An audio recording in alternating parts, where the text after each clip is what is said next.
But this is due to a complex problem that I work on behind the scenes, because that's where the problem is. The problem is within Majestic. And the problem is within conventional political leaders and the military-industrial complex.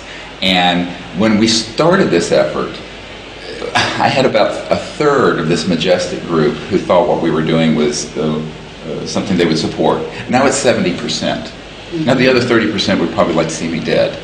But the point is, and they're vicious, but there's 70% of them now who really are lining up, and this includes the elements within Majestic that are in Europe, that are within the Masonics, that are within a lot of secret organizations that are fed up with the secrecy and know that we're at the end of how far we can take this silly game of secrecy and secret power.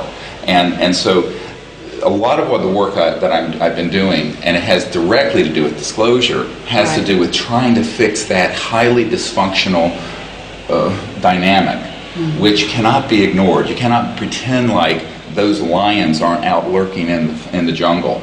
You don't have to capitulate, but you have to try to educate them and give them another vision. And one thing I say to people is that people who are addicted to secret power, Kissinger once said, power is the ultimate aphrodisiac. Yeah. Then the secret power would be that on steroids and Viagra and every other thing,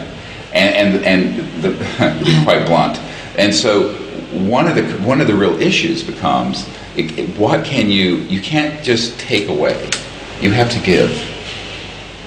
And so here my job is to try to also give some of these leaders, and both conventional leaders and people who are within these classified projects, a new vision.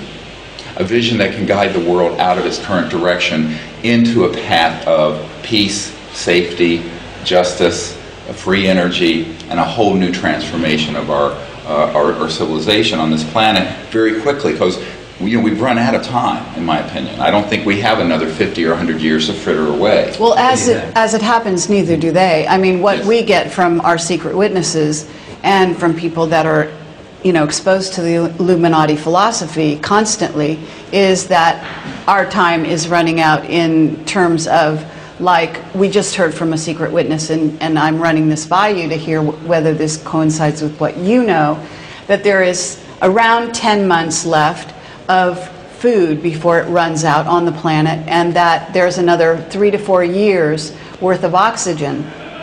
I mean, I don't know if this is down to the minute or not, or whether this is it's more vague than it was stated to me, or more in where you would fall in that category in terms of how you understand that. Let me say that there are a lot of my father-in-law used to famously say, paper does not refuse ink. And in the modern era, the computer screen does not refuse digits. So in other words, anything can be said. Now, one has to, my own assessment of that is that there are competing interests that try to use whatever access they have to provide a certain paradigm that is highly eschatological. The eschatological axis within Majestic is a very powerful one. And when I remember meeting with a member of a royal family in Europe back in the 90s, and his entire purpose in providing funding to abduction researchers was to, and I know who they are, all the mainline ones, was so that they would put the information out to the public so that the public would learn to hate enough of the aliens so that we could have an interplanetary war, which would be the Armageddon, that would precipitate the return of Christ.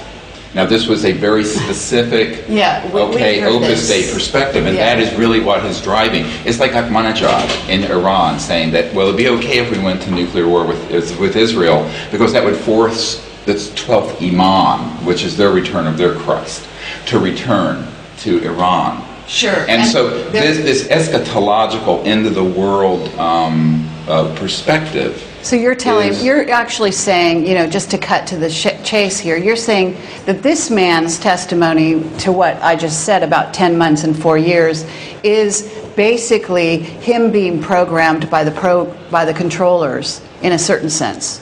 Well, it's through a glass dimly. In other words, yes, we're headed for a crisis. yes, we're headed towards a hiatus, can I call it that, in the situation. But what they don't understand is that it is the end of one era and the opening of another. It isn't the end of life on Earth. It is not going to be the end of the human race on this planet. Well, These are all. This agree is with that. this is and so the conflation of certain misinterpreted spiritual traditions, whether it's from the Book of Revelations or elsewhere, or the Mayan calendar in 2012, has created this sort of eschatological juggernaut, which is very Scientological.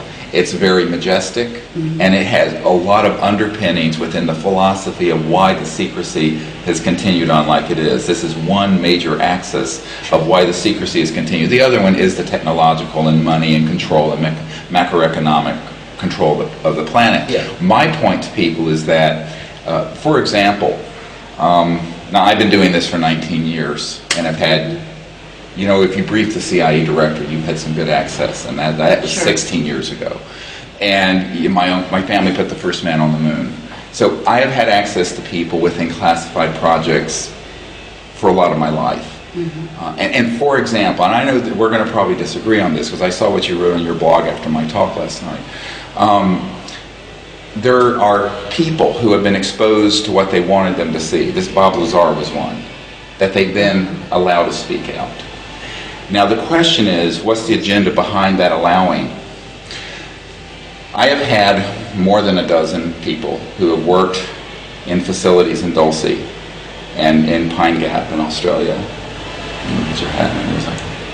and other places where they have actually been growing the gray and reptilian species that people think are ETs. And that the people who've been in the projects think they're working alongside an alien. And they're not. They're absolutely what are called nanobiomachines. And they are programmed life forms. And there is no question that that is going on. And so the larger question becomes, if someone comes up to you with just an empirical observation, what is it they're seeing? Now I'm going to cross over into something even more controversial. We have some people at Lockheed and another program, I can't say where it is, but it's in the South, in an underground facility, and the chief scientist is someone I know very well. And they have developed electromagnetic systems where they can put someone into a state and they can go into, and this gets into a cosmological complex discussion now, a lower astral or denser astral field. And some would call this demonic. And they can actually see beings and creatures there and bring them in three-dimensional and materialize in flesh and blood through these electronics. So a lot of these things that people are seeing have nothing to do with interstellar and extraterrestrial. So when I talk about the interstellar civilizations that also have transdimensional capability. You can't go through interstellar space at the speed of light or less.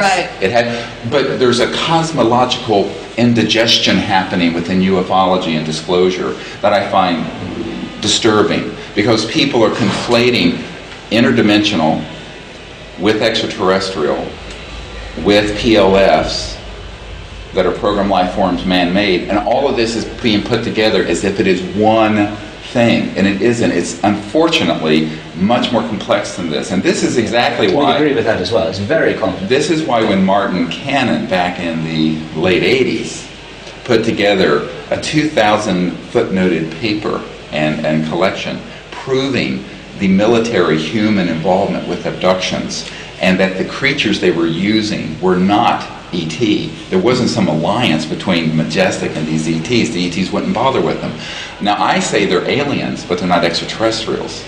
Okay, and now we're getting into, and people say I'm being cheeky. I'm not, because these are very bizarre creatures, and some of them even, now I'm going to take it one step further. You've all heard of Roswell. And you've all heard of that there have been a number of electromagnetic weapon systems that have targeted and knocked down interstellar vehicles. Not at a great kill rate in the early days. I hate to use the word kill rate, it's terrible, but it's become more and more efficient since SDI and since the 90s, frankly, and particularly in the last 5 or 10 years. What happened, however, in the early days, they had enough crude stuff. Of course, we had things like the Philadelphia experiment, which did not happen in Philadelphia. It happened in Rhode Island. That was the cover story. That's another whole discussion. But that was in the 40s. And so there were very advanced electronics that were already being used. And by the time